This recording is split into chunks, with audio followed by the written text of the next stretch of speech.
小皇叔准备请旨娶我那天，边关战事告急，父皇派他出征。他发誓，若有命回来，一定求父皇赐婚，10里红妆相迎。3年来，我聚了17次联姻。再见时，他浑身是伤，跪在朝堂：“陛下，臣不要赏赐，只求用此次战功娶阿巧为妻。”那个叫阿巧的孤女捂着高耸的孕肚，怯生生地躲在他背后发颤。父皇抿唇不语，担忧地望向我。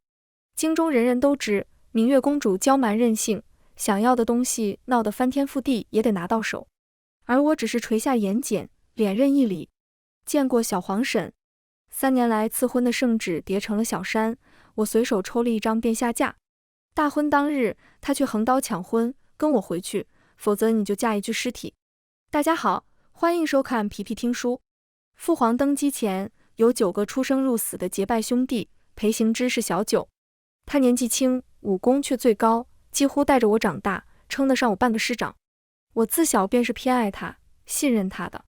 可边关太久没消息了。殿下，九王爷凯旋。我猛地一怔，披着头发就往外跑，踩到了雪，才惊觉没顾上穿鞋，刺骨的冷冻的我哆嗦一下。丫鬟春枝匆匆提着鞋追上，眼泛泪光，动了动嘴唇：“公主殿下。”心里咯噔一下，伤了，残了，还是殉国？我猜到有变数，指尖忍不住发颤，掐了掐眉心，罢了，我亲自去看。春枝慌忙替我撑伞，却跟不上我的步子。赶到大殿时，细雪都湿了肩。朝堂上挤满了人，8个皇叔立在两侧，脸色复杂，盯着跪在中间的裴行之。我终于见到了活生生的他，心弦微松，却不知他为何迟迟不起。父皇，裴将军凯旋，还不封赏吗？父皇坐在龙椅上，冷淡的眉眼尽是无奈，欲言又止。大家今天都很奇怪，直至裴行之微微偏头，瞥了我一眼，像在看一个不相识的陌生人，而后重重叩首：“陛下，臣什么都不要，只求给他娘俩挣个名分。”寂静的大殿里，只有他重重的磕头声，伴随他的动作，露出身后瑟缩的女子。阿巧虽是孤女，可乖顺懂礼，担得起王妃一任。那姑娘年纪与我相仿，此时小声啜泣着，却勇敢地上前一步，和他并肩而跪。滞了很久，我堪堪反应过来，原来变数是这个啊！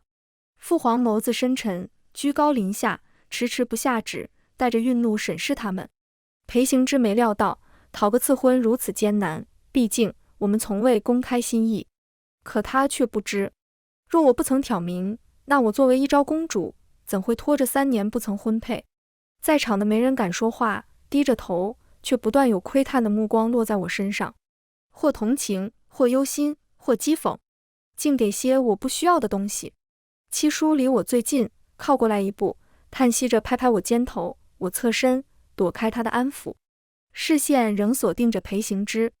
边关风沙催人老，他瘦了很多，一道刀疤蜿蜒至脖颈，看得出此战险之又险，唯有那双眼依旧坚毅，就像当初朝我发誓一般。可惜此次的决绝不是为我。9皇叔大败敌寇，乃我大梁功臣，哪有讨个赐婚而不得的道理？父皇，下月初9是个良辰，一嫁娶，是9叔接亲的好日子。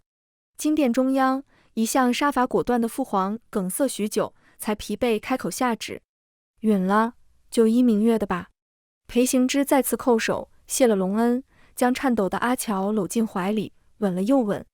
他大概不知，下月初9是我和父皇约定的最后期限，3年之约，若他还没回来，我就不等了。他赶回得及时，可3年能改变太多了。我撑伞回房，扫了一眼堆在角落积灰的一沓婚书，随便抽了张出来。春枝愤愤地跺脚，急得绕着我团团转，几乎快哭出声。殿下，这太委屈您。我翻动婚书，眼也不眨。春枝，你觉得这些世家公子中，谁最能帮父皇分忧解难？春枝一颤，沉默许久，才小声嗫嚅：“陛下圣明，左右贤才如簇，怕是不缺驸马一个。”我沉吟2秒，那谁最有钱？殿下，国库充盈，自然是江南首富顾西楼。窗外的墙头冒出个人影，明月公主，打算考虑一下吗？春枝瞬间瞪大眼，指着他惊呼：大胆毛贼，竟敢擅闯皇宫，这可是砍头的死罪！我眯着眼，拎起婚书上的画像，瞄了眼不远处的小贼，细细比对一番。招惹谁了？给你画这么磕碜？顾西楼一愣，随即爽朗大笑起来，自顾自地跳下来灌了杯茶。就他吧，春枝，去回禀父皇一声，就说驸马敲定下来了。春枝脸涨得通红，把头摇得像拨浪鼓。殿下，他就是个绣花枕头，出了名的纨绔，就会泡花楼，您可千万不能嫁他呀。我摆了摆手，春枝嘟起嘴，不情不愿地嘀咕着转身。而顾西楼眉头一挑，敛了吊儿郎当的笑意，微微正色，拱手道：殿下放心，我不叫你做赔本买卖。跟九王爷好生道个别，下月初9，我铺百里红妆，迎你回江南。我目送他翻墙而去，心底猜测又坐实2分。能够不声不响混进皇宫，闯到我面前的，怎会是个绣花枕头？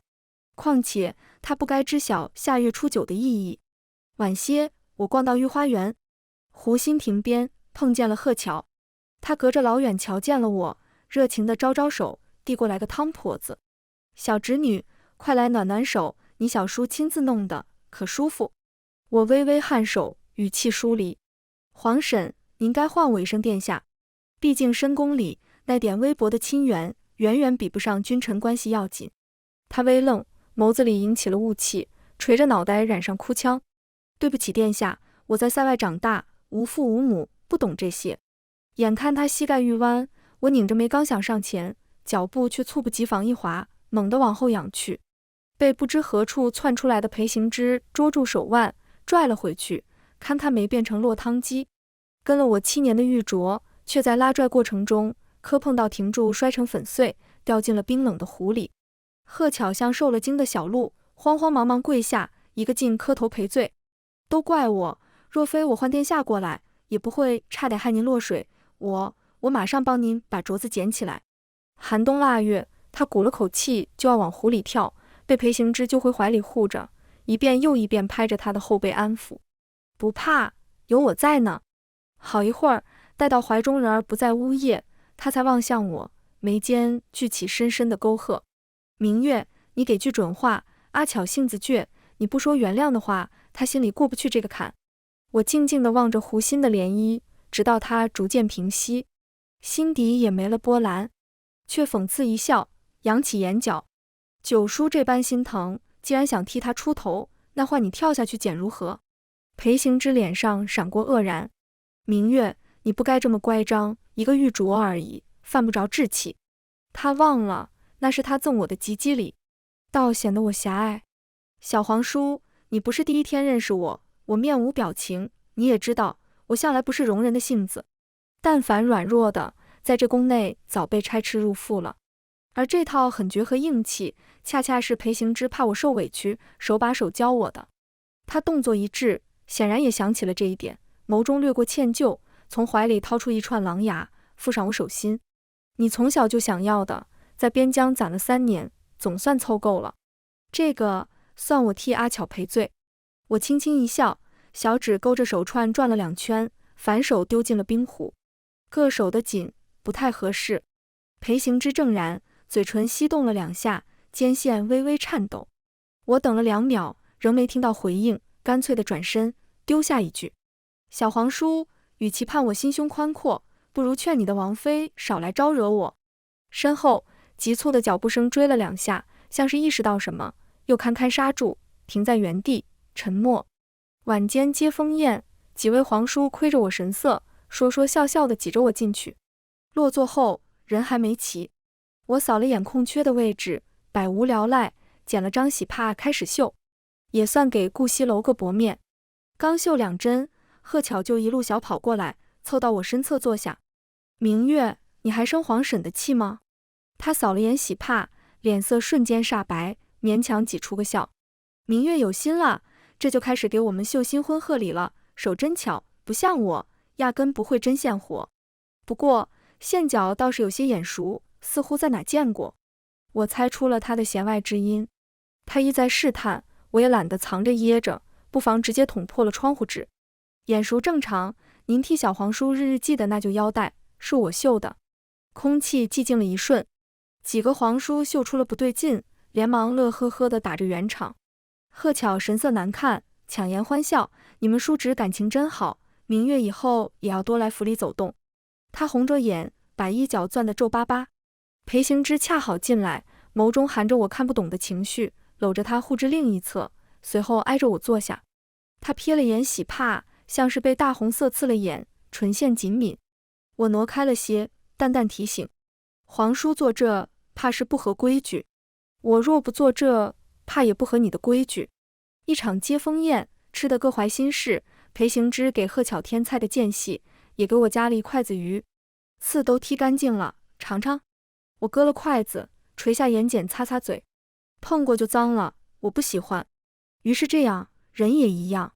裴行之捏了捏泛白的指节，牵强地扯出个笑，假意打趣：这么难伺候，以后谁敢娶你？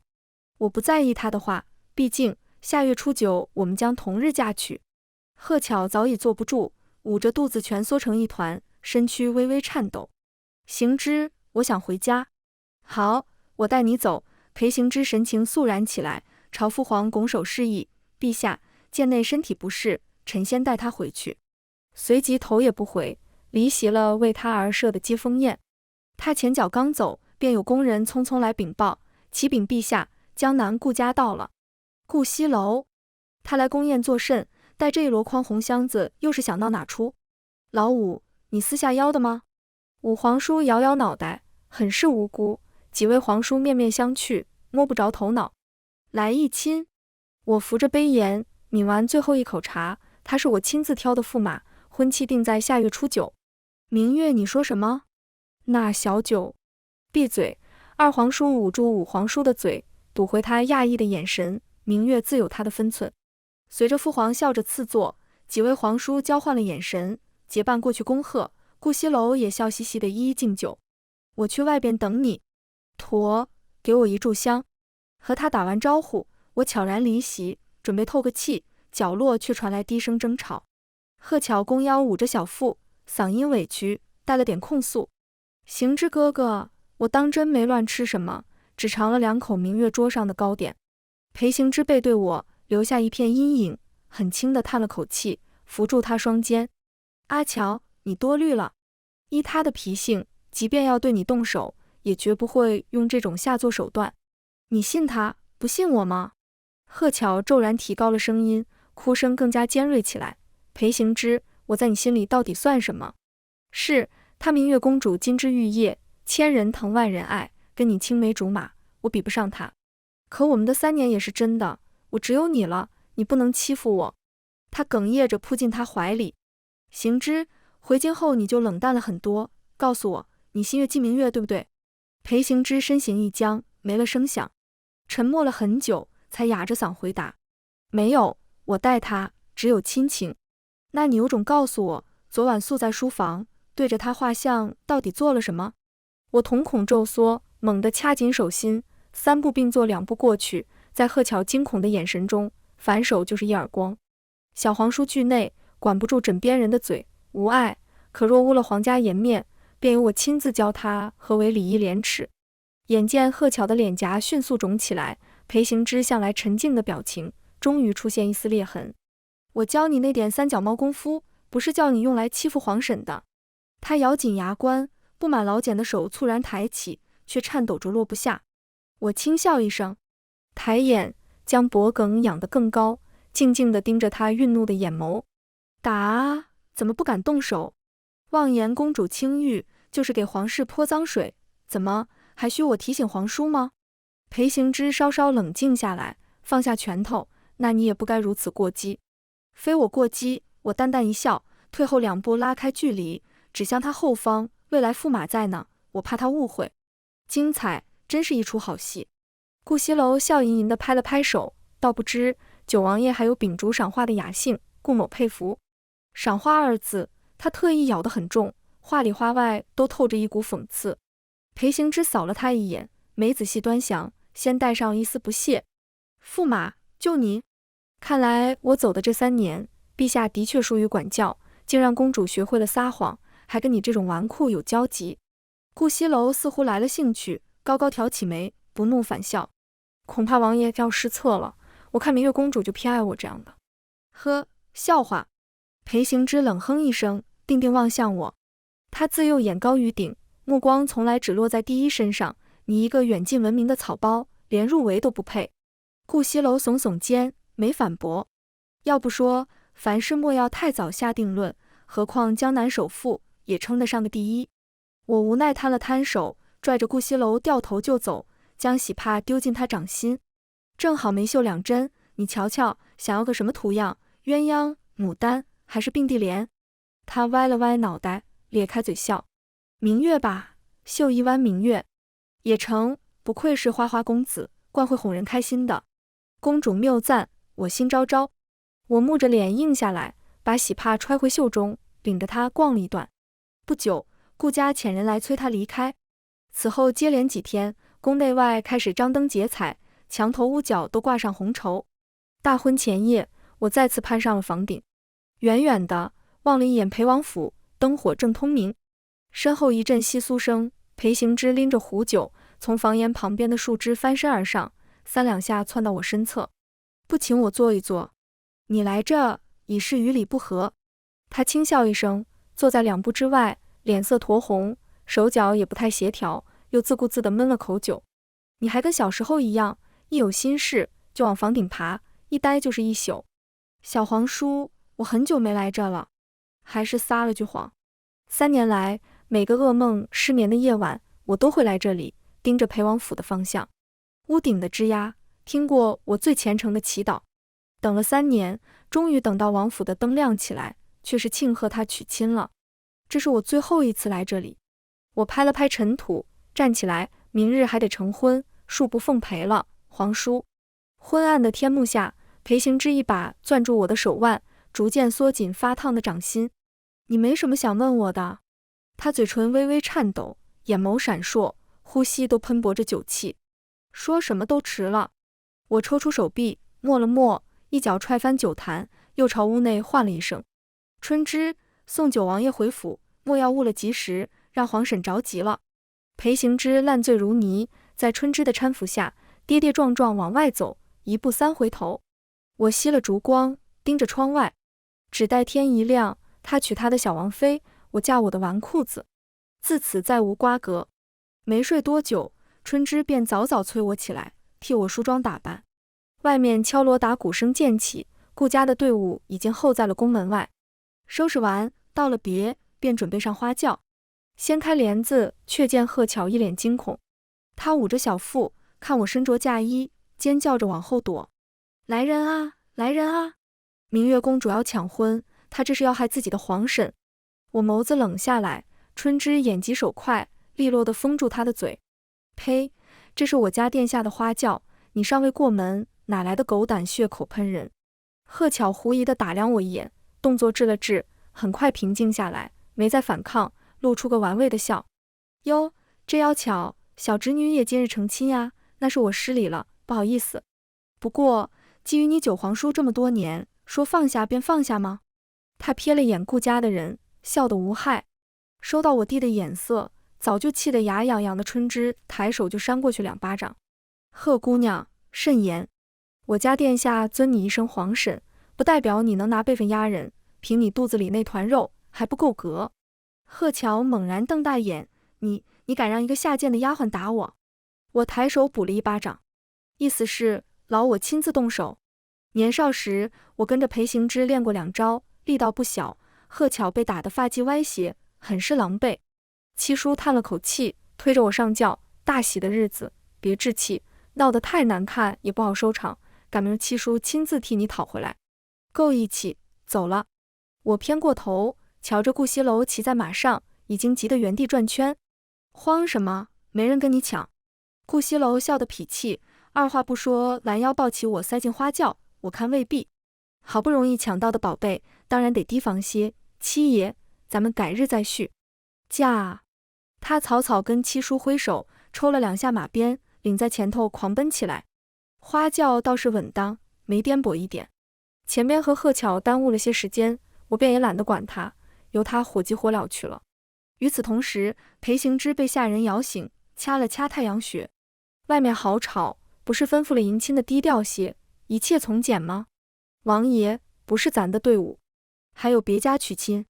小厮踌躇片刻，似有疑惑，最终还是低着脑袋老实回答：今日明月公主出嫁，凭她的荣宠，这点仪仗实在不为过。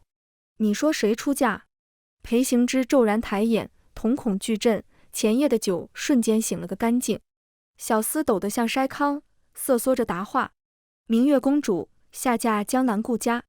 裴行之额上青筋暴突，几乎是弹跳而起，婚期推迟，时日在议。现在去备马，给我追！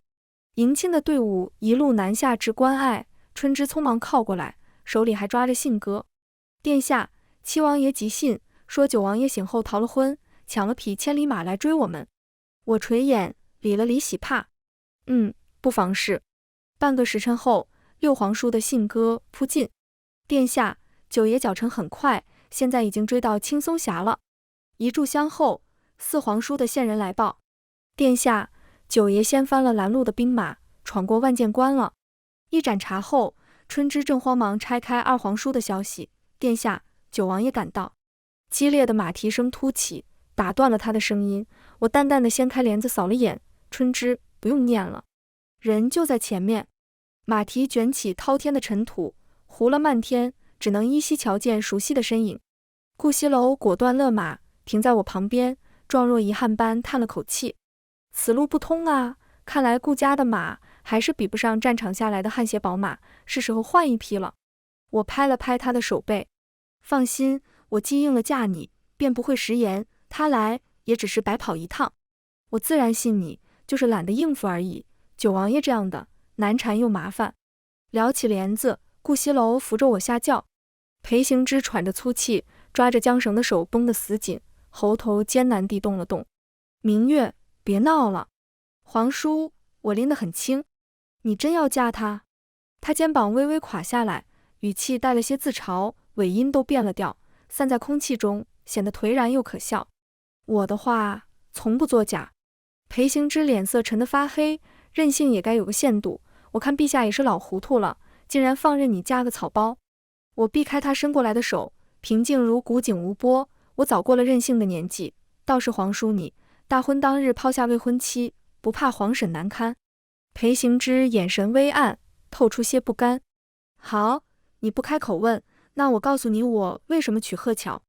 当初我深入敌营，拼死逃脱，却不慎中了情毒，是他救了我。我当时神志不清，他眸子像你三分，我更乱了神，清醒后想弥补挽救，她已怀了孕。我以为用责任拴住自己，逼迫自己不去看你，就能和他这么过下去，可是我错得太彻底。明月，感情不能强求，我始终控制不住我的心。他很少一鼓作气说这么多，我却听得有些反胃。你不解释，可能还没那么令人恶心。裴行之，算我从前瞎了眼。你怨我骂我，我都认，可是明月，我不能眼睁睁看你跳火坑。裴行之盯着顾西楼，两眼猩红。你任性，我迁就你一辈子，但嫁他不行。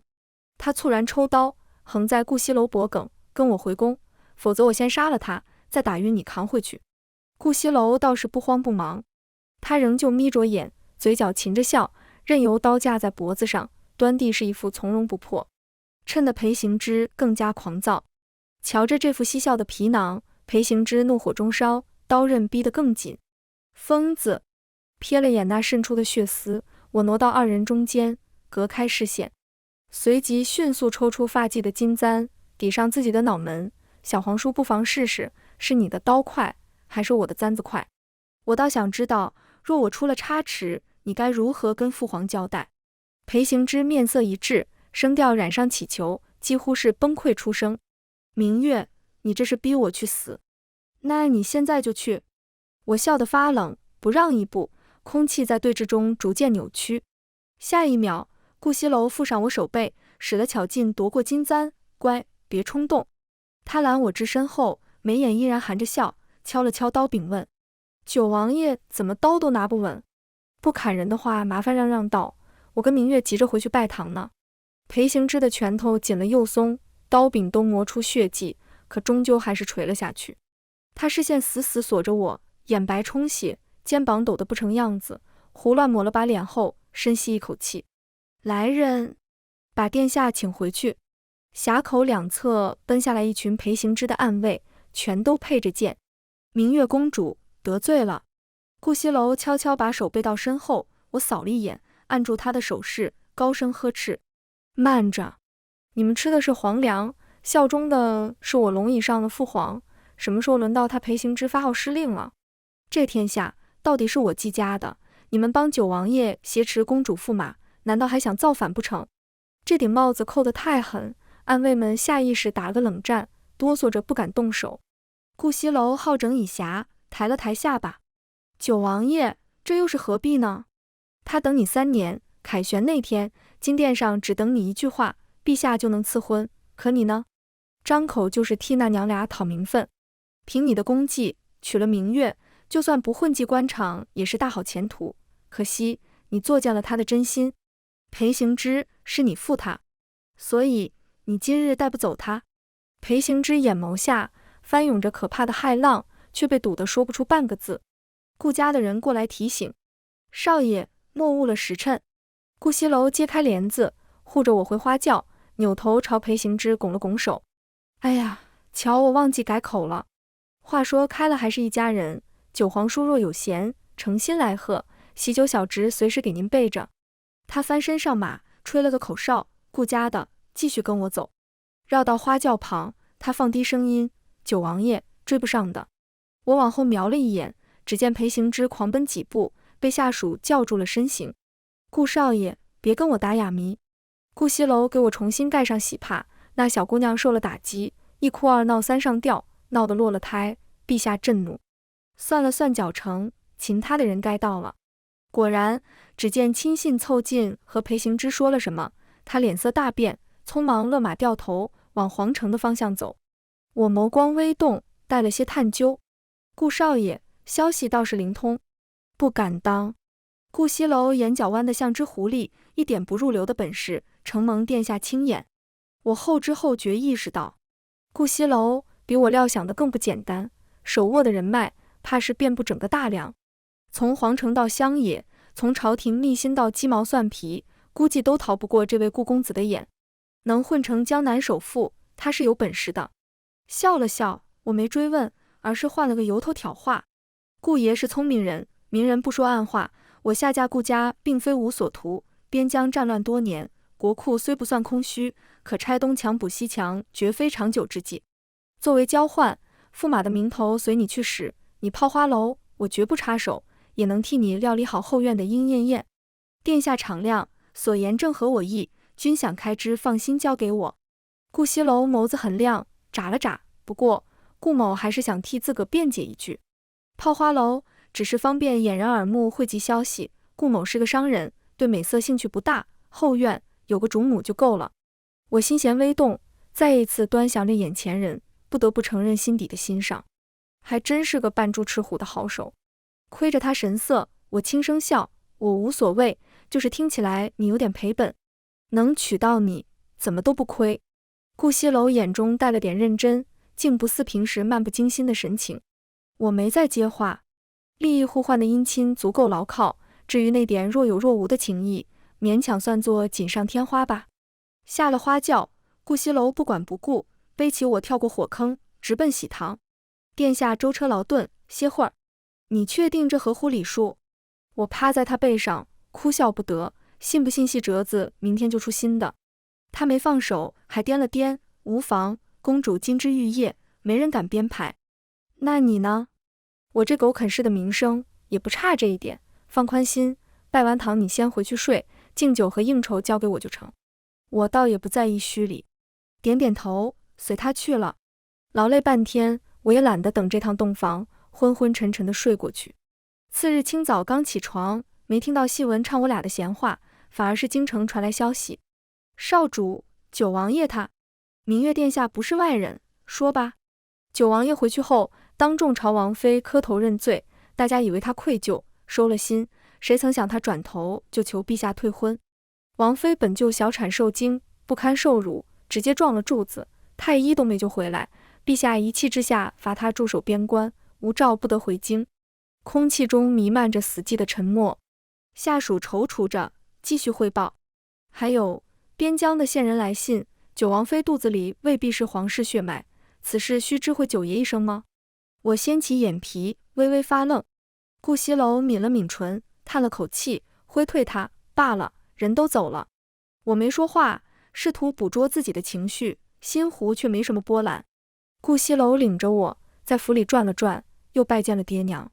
顾父顾母都还不错，话多事少，见面礼给的丰厚利落。回门那天，顾西楼陪我一道，皇城下碰见了即将出发戍边的队伍，领头的正是裴行之。